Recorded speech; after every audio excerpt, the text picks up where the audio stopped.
हाँ जी दोस्तों, क्या हाल है। मैं आपका दोस्त एसपी आज फिर से एक नई और डरावनी कहानी के साथ आया हूँ। दोस्तों, आज की कहानी मनोहर जी और उनके दो बेटे और उनकी एक बेटी के ऊपर आधारित है। दोस्तों, मनोहर जी के घर की छत से एक पुराना कब्रिस्तान बिल्कुल साफ दिखाई देता था। तो दोस्तों, लगा लो फिर अपने अपने हेडफोन और बनाते हैं एक डर का माहौल।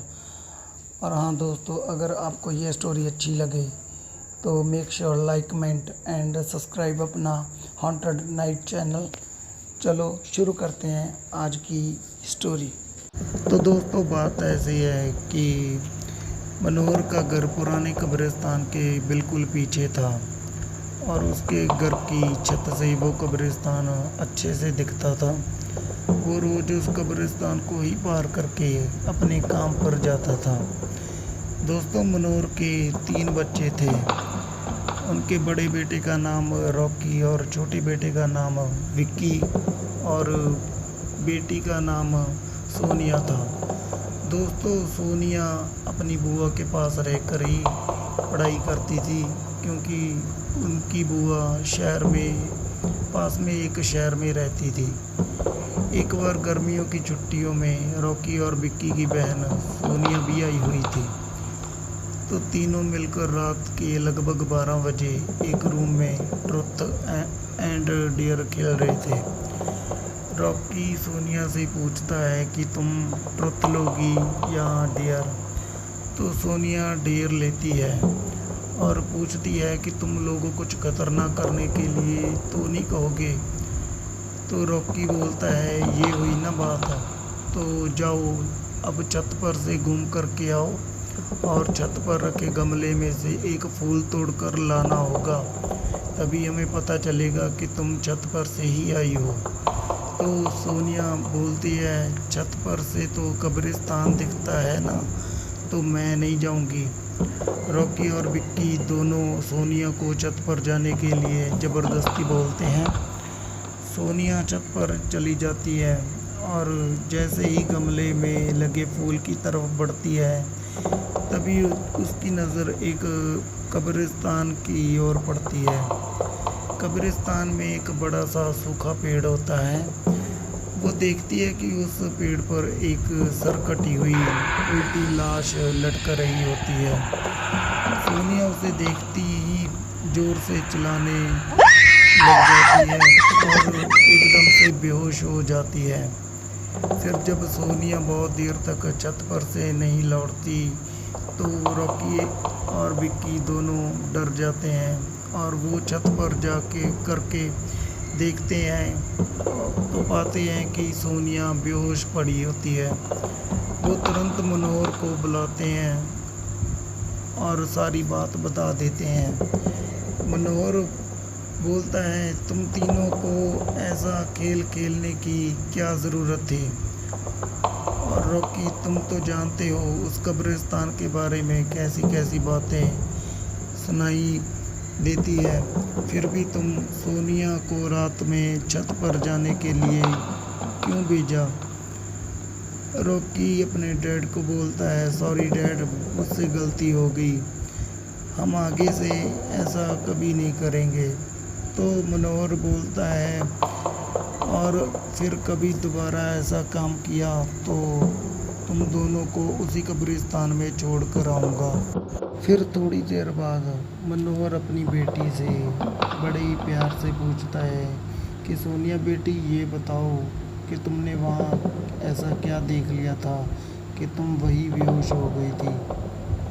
तो सोनिया सहमी हुई हालत में अपने पिताजी को वो सारी बात बता देती है कि उसने क्या देखा था। तो मनोहर ने उस कब्रिस्तान के बारे में ऐसी खबरें पहले भी सुनी हुई थी, इसीलिए वो सोनिया को डांटता नहीं और बच्चों को संभल कर रहने के लिए सलाह देता है। तो एक दिन मनोहर को काम से छुट्टी मिलने में देर हो जाती है और उस दिन उसे ऑटो भी नहीं मिलता। वो पैदल ही घर की ओर चल पड़ता है। इधर विक्की और रॉकी दोनों आपस में बातें करते हैं रॉकी बोला, विक्की तुम्हें क्या लगता है कि सोनिया ने जो कहा वो सच है?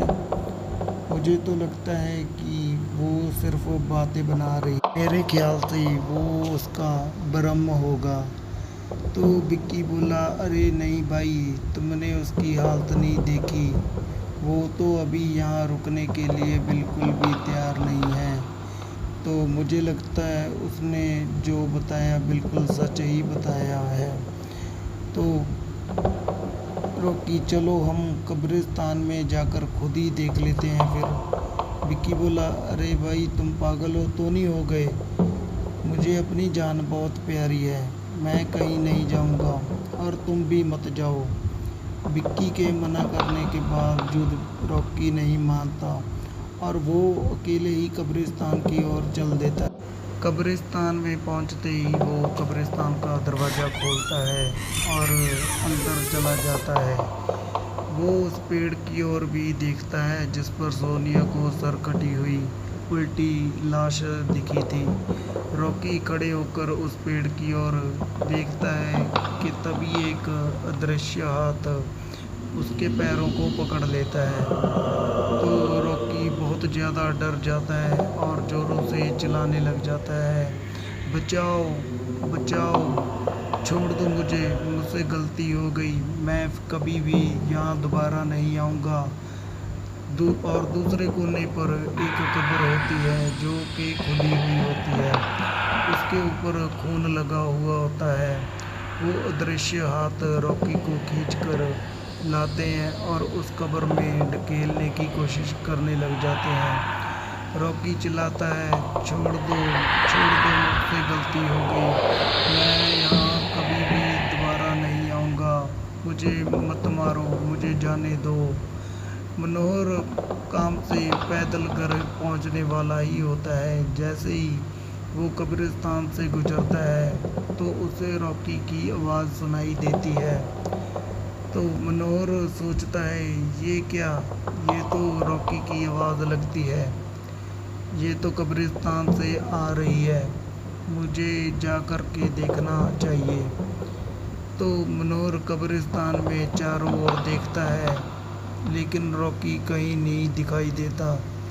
वो घर लौटकर आ जाता है और विक्की से पूछता है कि रॉकी कहाँ है। तो विक्की बोलता है, पापा मेरे बार बार मना करने के बावजूद भी रॉकी कब्रिस्तान में चला गया। वो जानना चाहता था कि सोनिया जो कह रही थी वो सच है या नहीं। मनोहर, हमारे पास समय बिल्कुल भी नहीं है, जाओ घर के मंदिर में शंख में जो जल रखा है वो जल्दी से लेकर आओ, हमें रॉकी को खोजने कब्रिस्तान जाना होगा। तो विक्की वो जल लेकर आता है और मनोहर विक्की कब्रिस्तान में जाते हैं। मनोहर जल छिड़कता है, फिर उसे किसी के घसीटने का निशान दिखाई देता है। वो समझ जाता है कि ये निशान मेरे हिसाब से रॉकी के ही है। वो उस निशान का पीछा करते हुए उस कब्र तक पहुंच जाता है। मनोहर कब्र के आसपास भी जल छिड़कता है तो कब्र से अजीब अजीब सी आवाज़ें आनी शुरू हो जाती है।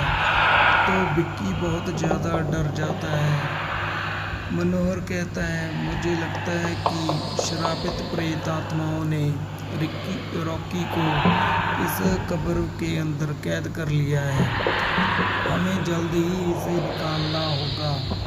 तुम यह पवित्र जल आसपास छिड़कते रहो, इससे हमें वो प्रेत आत्मा कोई नुकसान नहीं पहुंचा पाएगी। मैं कब्र को खोलने की कोशिश करता हूँ। मनोहर उस कब्र को खोलने की बहुत ही ज़्यादा कोशिश करता है पर वो कब्र खुलने का नाम ही नहीं लेती। तो ऊपर से विक्की को कभी काले काले साए से दिखाई देते तो कभी बहुत डरावनी चीखने की आवाज़ें। तो इससे विक्की का मन बहुत ज़्यादा घबरा जाता है। तो मनोहर वही पूरी कोशिश करता है कि वो कब्र को खोल दे। अंत तक जोर लगाने पर वो कब्र खुल ही जाती है। तो उसके अंदर वो देखते हैं कि रॉकी मिट्टी से पूरा लथपथ पड़ा होता है। तो वो उसको जगाते हैं, लेकिन वो बिल्कुल भी होश हवास में नहीं होता। तो मनोहर उसे रॉकी को लेकर हॉस्पिटल जाता है। तो वहाँ जाकर हॉस्पिटल वाले डॉक्टर बताते हैं कि उसकी हालत बहुत ज़्यादा गंभीर होती है, तो उसके बचने के चांस बिल्कुल कम से ही ज़्यादा है। तो दोस्तों, रॉकी का इलाज कम से कम 1 हफ्ते तक चलता है। डॉक्टरों के अच्छे इलाज और मनोहर की तरफ से भगवान को की हुई प्रार्थना के चलते रॉकी की जान बच जाती है और वो 15 दिन के बाद होशवास में आ जाता है। दोस्तों, रॉकी को होशवास में मतलब पूरे होशवास में आने के लिए कम से कम 1 महीना लग जाता है। तो मनोहर अपने बेटे से कुछ भी नहीं पूछता जो उसके साथ वहाँ कब्रिस्तान में हुआ। उसकी बजाय उसने वो घर छोड़ना ही सही समझा। तो थोड़े दिन बाद मनोहर वो घर छोड़कर अपने नए घर में शहर में मतलब शिफ्ट हो जाता है और अपना सुखी जीवन बिताना शुरू कर देता है। तो दोस्तों, ये थी आज की एक डरावनी कहानी और मनोहर जी की आप बीती। तो दोस्तों, कैसी लगी ये स्टोरी लाइक और कमेंट करके ज़रूर बताना। और हाँ, सब्सक्राइब करे बिना तो बिल्कुल भी मत जाना यार। तो मिलते हैं दोस्तों अगली एक नई और डरावनी कहानी में।